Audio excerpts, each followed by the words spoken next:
Saya membantu mereka berdiri dan memeriksa kondisi mereka. Luka-luka tersebut ternyata hanya berupa luka gores dan memar ringan.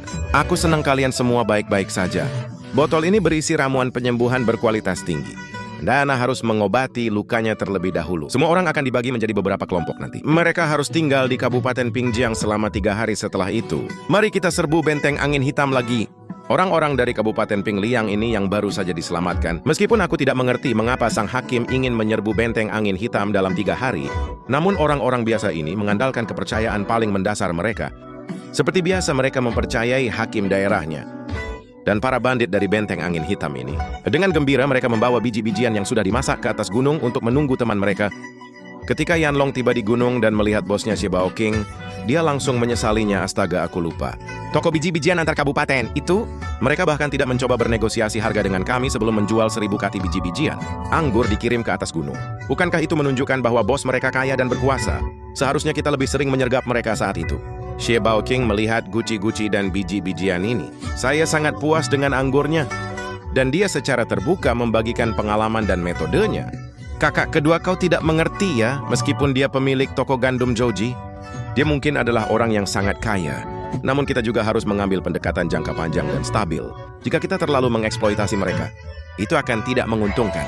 Mungkin mereka akan membawa uang dan gandum hasil pemerasan itu ke pasukan dan memohon agar nyawa mereka diselamatkan. Para pasukan datang untuk mengepung dan memusnahkan kita. Saudara kedua naga bermata satu mendengar ini.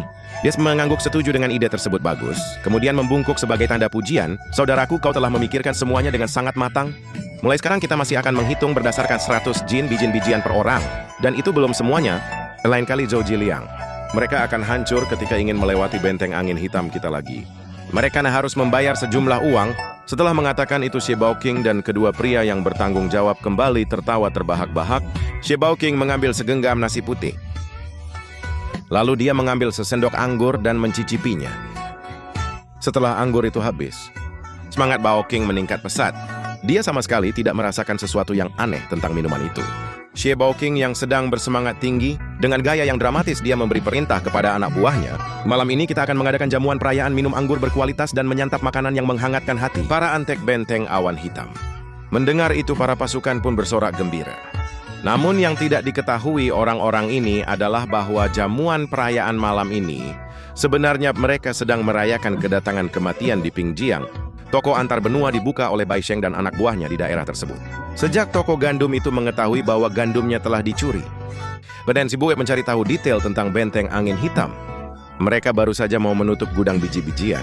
Hal ini juga menyebabkan situasi di mana pedagang biji-bijian dan pemilik usaha kecil di kota tersebut tidak